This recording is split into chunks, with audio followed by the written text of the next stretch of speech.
مايك وزير خارجه آمريکا طی یک سخنرانی استراتژی جدید آمریکا پس از خروج این کشور از برجام را اعلام کرد. وی پس از این سخنرانی طی پيامي گفت: همچنان که در سخنرانی خود گفتم، رژیم ایران باید از سلاح اتمی و موشکهاي بالستیک محروم شود. تجاوزات این رژیم باید متوقف شود. دسترسی سپاه پاسداران به منابع مالی باید مختل شود و آمریکا با متحدان خود برای یافتن راه حلی پایدار در مقابله با مداخلات مخرب رژیم حاکم بر ایران همکاری خواهد کرد. وزیر خارجه آمریکا در سخنرانی اعلام استراتژی آمریکا گفت: 2 weeks ago, President Trump terminated the United States participation in the Joint Comprehensive Plan of Action, more commonly known as the Iran nuclear deal. President Trump withdrew from the deal for a simple reason. It failed to guarantee the safety of the American people from the risk created by the leaders of the Islamic Republic of Iran. No more. No more wealth creation for Iranian kleptocrats. No more acceptance of missiles landing in Riyadh and in the Golan Heights. No more cost-free expansions of Iranian power. No more. The JCPOA put the world at risk because of its fatal flaws. And they're worth recounting at some length today, if only for the purpose of ensuring that subsequent arrangements do not repeat them. For example, the weak sunset provisions of the JCPOA merely delayed the inevitable nuclear weapons capability of the Iranian regime. After the countdown clock ran out on the deal's sunset provisions, Iran would be free for a quick sprint to the bomb, setting off a potentially catastrophic arms race in the region. Indeed, the very brevity of the delay in the Iranian nuclear program itself incentivized Middle Eastern proliferation. Moreover, as we have seen from Israel's recent remarkable intelligence operation, Iran has lied for years about having had a nuclear weapons program. Iran entered into the JCPOA in bad faith.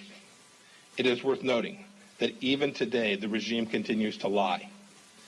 Just last month, Iranian Foreign Minister Zarif told a Sunday morning news show, "We never wanted to produce a bomb." This claim would be laughable if not for the willful deception behind it. Not only did the Ahmad program exist, the Iranians took great care, though as we can see now not enough care, to protect, hide, and preserve the work of Mohsen Fakhrizadeh Mohammadi and his gang of nuclear scientists. The JCPOA had additional shortcomings as well. The mechanisms for inspecting and verifying Iran's compliance with the deal were simply not strong enough. The deal did nothing to address Iran's continuing development of ballistic and cruise missiles, which could deliver nuclear warheads. The JCPOA permitted the Iranian regime to use the money from the JCPOA to boost the economic fortunes of a struggling people. But the regime's leaders refused to do so. Instead, the government spent its newfound treasure fueling proxy wars across the Middle East and lining the pockets of Islamic Revolutionary Guard Corps, Hezbollah, Hamas, and the Houthis. Remember, Iran advanced its march across the Middle East during the JCPOA. Qasem Soleimani has been playing with house money that has become blood money. Wealth created by the West has fueled his campaigns. Strategically, the Obama administration made a bet that the deal would spur Iran to stop its rogue state actions and conform to international norms. That bet was a loser with massive repercussions for all of the people living in the Middle East. The idea of the JCPOA as a strategic pillar of stability in the Middle East was captured perfectly by John Kerry when he said, quote, "I know the Middle East that is on fire is going to be more manageable with this deal," end of quote. Query whether the Middle East is more manageable today than it was when they embarked on the JCPOA.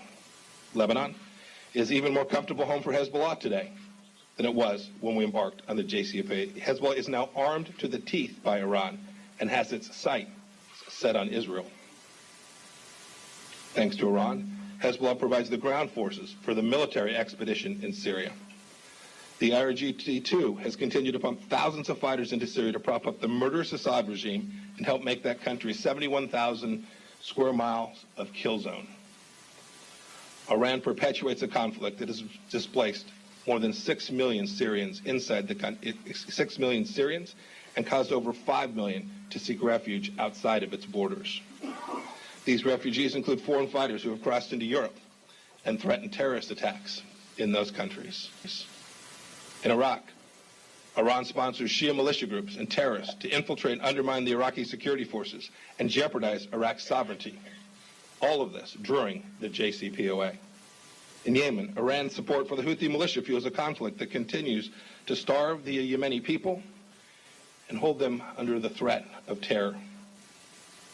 The IRGC has also given Houthi missiles to attack civilian targets in Saudi Arabia and the Emirates and to threaten international shipping in the Red Sea. And in Afghanistan, Iran's support to the Taliban in the form of weapons and funding leads to further violence and hinders peace and stability for the Afghan people. Today, the Iranian Quds Force conducts covert assassination operations in the heart of Europe. We should remember, too, that during the JCPOA, Iran continues to hold Americans hostage. Bakir Namazi, Siamak Namazi, Shewu Wong, and Bob Levinson has been missing for over 11 years. I will note, for the American people, you should know we are working diligently to bring each American missing wrongfully detained in Iran home. The list continues. Iran continues to be, during the JCPOA, the world's largest sponsor of terror. It continues to serve as sanctuary for al-Qaeda, as it has done since 9/11, and remains unwilling to bring to justice senior al-Qaeda members residing in Tehran. Today, we ask the Iranian people, is this what you want your country to be known for? For being a co-conspirator with Hezbollah, Hamas, the Taliban, and al-Qaeda? The United States believes you deserve better. And I have an additional point for the Iranian people to ponder. Here in the West, President Rouhani and Foreign Minister Zarif are often held apart from the regime's unwise terrorists and malign behavior. They are treated somehow differently. The West says, boy, if only they could control Ayatollah Khomeini and Qasem Soleimani, then things would be great. Are these two not responsible for wasting Iranian lives throughout the Middle East?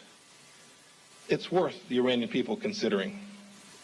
Because instead of helping their own citizens, the regime continues to seek a corridor stretching from Iran's borders to the shores of the Mediterranean. Iran wants this corridor to transport fighters and advanced weapon systems to Israel's doorsteps.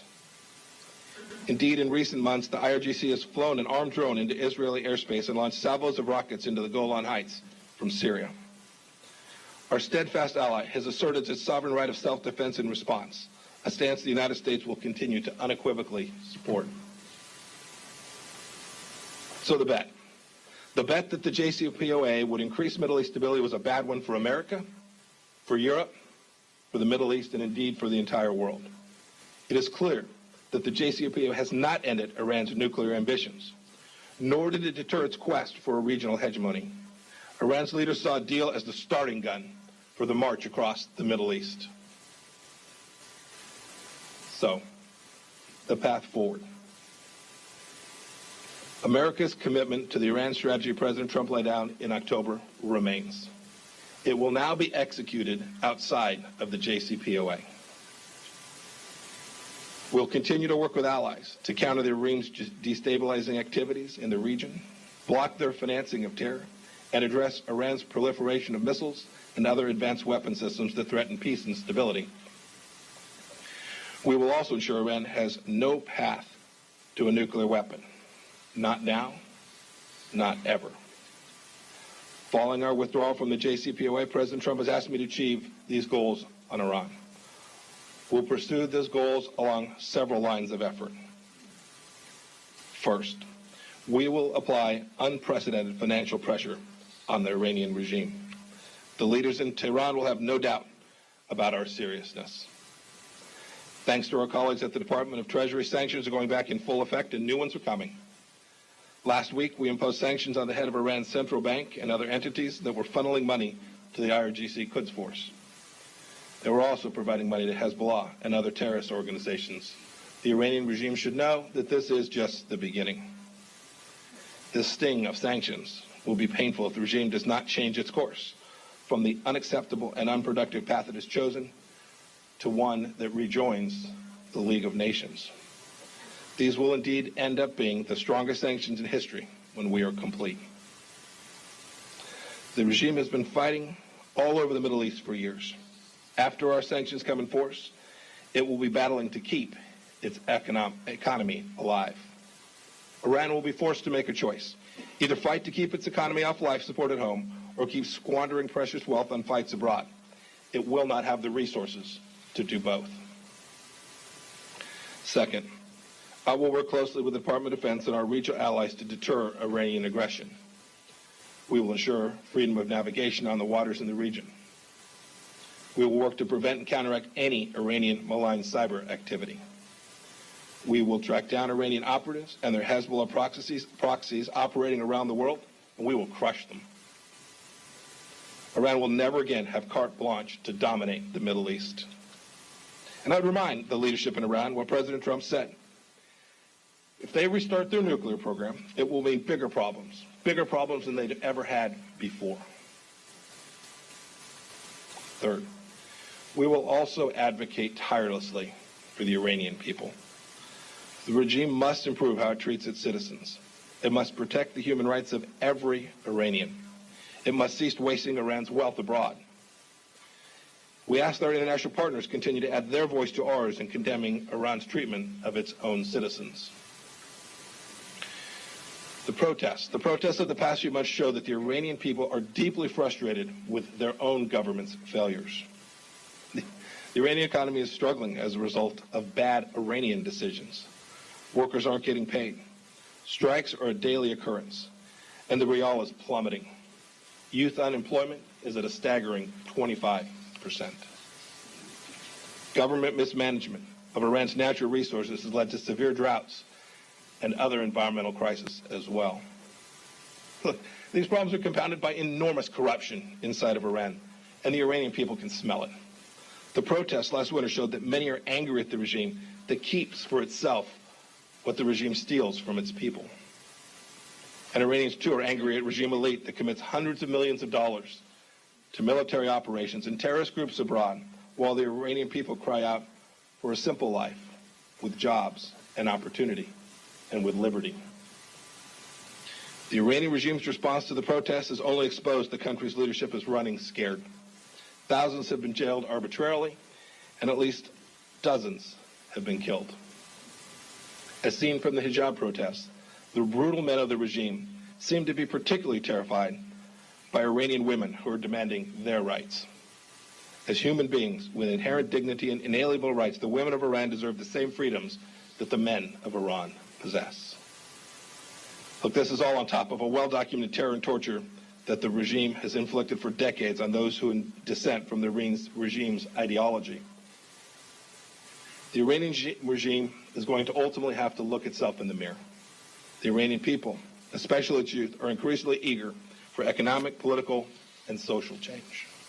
The United States stands with those longing for a country of economic opportunity, government transparency, fairness, and greater liberty. We hope, indeed we expect, that the Iranian regime will come to its senses and support, not suppress, the aspirations of its own citizens. We're open to new steps with not only our allies and partners, but with Iran as well, but only if Iran is willing to make major changes. As President Trump said 2 weeks ago, he is ready, willing, and able to negotiate a new deal. But the deal is not the objective. Our goal is to protect the American people. Any new agreement will make sure Iran never acquires a nuclear weapon and will deter the regime's malign behavior in a way that the JCPOA never could. We will not repeat the mistakes of past administrations, and we will not renegotiate the JCPOA itself. The Iranian wave of destruction in the region in just the last few years is proof that Iran's nuclear aspirations cannot be separated from the overall security picture. So what should it be?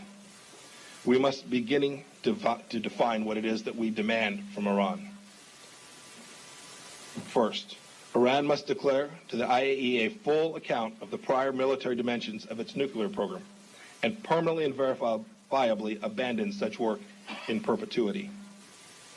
Second, Iran must stop enrichment and never pursue plutonium reprocessing. This includes closing its heavy water reactor. Third, Iran must also provide the IAEA with unqualified access to all sites throughout the entire country. Iran must end its proliferation of ballistic missiles and halt further launching or development of nuclear-capable missile systems.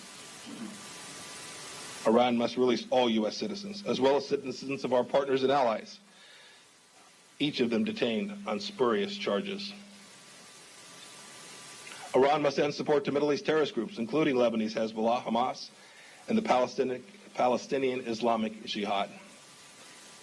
Iran must respect the sovereignty of the Iraqi government and permit the disarming, demobilization, and reintegration of Shia militias. Iran must also end its military support for the Houthi militia and work towards a peaceful political settlement in Yemen. Iran must withdraw all forces under Iranian command throughout the entirety of Syria.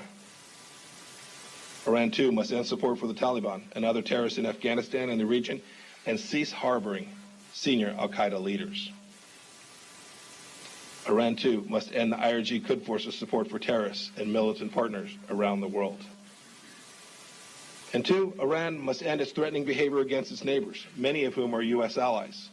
This certainly includes its threats to destroy Israel and its firing of missiles into Saudi Arabia and the United Arab Emirates. It also includes threats to international shipping and destructive cyber attacks. You know, that list is pretty long, but if you take a look at it, these are 12 very basic requirements. The length of the list is simply a scope of the malign behavior of Iran. We didn't create the list. They did. بینندگان عزیز، بخش‌های دیگه‌ای از سخنرانی وزیر خارجه آمریکا رو براتون گزارش می‌کنم. در ادامه این سخنرانی بعد از اعلام 12 شرط برای رژیم آخوندی که همین الان شنیدید، وزیر خارجه آمریکا تاکید کرد که در صورت تن دادن رژیم به این 12 شرط و تبعیت از اونها، تحریم‌ها و اقدامات آمریکا کاهش پیدا می‌کنه یا رفع میشه و به طور مشخص گفت اما کاهش اقدامات ما تنها موقعی انجام خواهد شد که ما شاهد تغییرات عملی و محسوس و پایدار در سیاست‌های رژیم تهران باشیم. مایک پامپئو در ادامه صحبت‌هاش گفتش که در استراتژی که امروز مطرح کردیم خواهان حمایت مهمترین متحدان و شرکای ما در منطقه و سراسر جهان از این استراتژی هستیم. طبعاً از جانب دوستان اروپایی ما، ولی بسیار بیشتر از آن خواهان حمایت کشورهای دیگه هستیم، از جمله استرالیا، بحرین، مصر، هند، ژاپن، اردن، عمان و قطر. وزیر خارجه آمریکا بعدش این جمله رو گفت که در واقع ما از هر کشوری که از تهدیدات اتمی، تروریسم، تکثیر موشکی و بیرحمی رژیم ایران که در مخالفت با صلح جهانی است خسته و به تنگ آمده اند بیان این موضعشون رو اعلام کنن، ما ازش استقبال میکنیم. حکومتی که به اعمال بحران بر مردم بیگناه ادامه میدهد. ما قرار است تغییراتی را شاهد باشیم و آنچه که دنبال آن هستیم ممکن است غیر واقع گرایانه به نظر برسد، ولی باید خاطر نشان کنیم آنچه دنبال آن هستیم قبل از برجام مورد اجماع جهانی بود. منظورش که قبل از برجام مواضعی گرفته شد که رژیم آخوندی رو به تبعیت از همین موارد در واقع فراخوان میداد بهش و چند نمونه رو زده. گفته مثلا در سال 2012 اوباما که اون موقع رئیس جمهور آمریکا بود گفت توافقی که ما میپذیریم این است که آنها به برنامه اتمیشان پایان میدهند. مایک پامپئو اضافه کرد این امر واقع نشد. در سال 2006 کشورهای 5 به علاوه 1 در شورای امنیت رأی دادند که ایران تمامی فعالیت‌های غنیسازی رو تعلیق کنه، امری که واقع نشد. در سال 2013 وزیر خارجه فرانسه گفت نگران است جایی که بر سر ادامه غنیسازی اورانیوم رژیم ایران به آن کشیده شده بازی اعتماد بوده است. و در سال 2015 جان کری گفت ما حق غنیسازی را به رسمیت نمی‌شناسیم. مايک پومپئو تصریح کرد هنوز هم در حالی که ما اینجا نشسته ایم امروز رژیم ایران در حال غنیسازی اورانیوم است. و ادامه داد بنابراین ما خواستار چیزی جز رفتار نظام ایران بر مبنای معیارهای جهانی نیستیم، معیارهای جهانی که به طور گسترده پیش از برجام هم به رسمیت شناخته شده بود. ما می‌خواهیم ظرفیت تهدید جهانمان را با آن فعالیت‌ها از بین ببریم، یعنی با متوقف کردن این اقدامات رژیم. در ادامه این سخنرانی برای اعلام استراتژی آمریکا بعد از خروج از برجام، مايک پومپئو در رابطه با تأثیرات تحریم‌های آمریکا علیه رژیم روی سایر کشورها صحبت کرد. از جمله گفت می‌دانید ما آنهایی را که تجارت ممنوعه در ایران داشته باشند مورد حسابرسی قرار می‌دهیم. طی هفته‌های آینده ما گروه‌های کارشناسی خودمون رو به کشورهای سراسر جهان می‌فرستیم تا سیاست‌های دولت رو بیشتر به اونها توضیح بدند و پیامدهای تحریم‌ها رو که مجدداً اعمال میشن مورد بحث قرار بدن و حرف‌های اونها رو گوش کند. وزیر خارجه آمریکا در ادامه این سخنرانی این موضوع رو یادآوری کرد که 4 دهه از انقلاب مردم ایران در سال 57 گذشته، اما سران این رژیم در این قریب به 40 سال چه جنایاتی انجام دادن. از جمله گفت این رژیم حاصل درد و رنج و مرگ در خاورمیانه را با هزینه شهروندان این کشور به دست آورده است. اقتصاد ایران راکت و بی سمت و سوست و هرچه وخیمتر می شود. جوانان ایران زیر فشار جاه طلبی های فرسایشی این رژیم پژمرده می شوند. آنها یعنی جوانان ایران در آرزوی آزادی و دموکراسی هستند که متعلق به قرن 21 است. سران رژیم ایران می توانند این وضعیت یعنی بیان تصمیم بگیرن این وضعیت تغییر بده. در ادامه این سخنرانی مايک پومپئو گفتش که گفتش که اگر رژیم در نهایت تن نده به این خواسته ها چه اتفاقی خواهد افتاد و مشخصا این جمله رو به عنوان هشدار با اسم بردن از خامنه‌ای و روحانی رئیس جمهور رژیم آخوندی استفاده کرد که و سایر سران رژیم گفتش که بدانید فعالیت‌های فعلی شما با اراده‌ای پولادین مواجه خواهد شد. و در پایان سخنرانیش وزیر خارجه آمریکا باز هم قبل از اینکه به پایان ببره سخنرانیش گفتش که آمریکا مفتخره که مسیر جدیدی رو به طرف این اهدافی که اعلام کرد در ارتباط با ایران و مقابله با رژیم در پیش میگیره. این بود بخش‌های دیگه‌ای از سخنرانی وزیر خارجه آمریکا در اعلام استراتژی جدید این کشور در قبال رژیم بعد از خروج از معامله اتمی با دیکتاتوری آخوندی.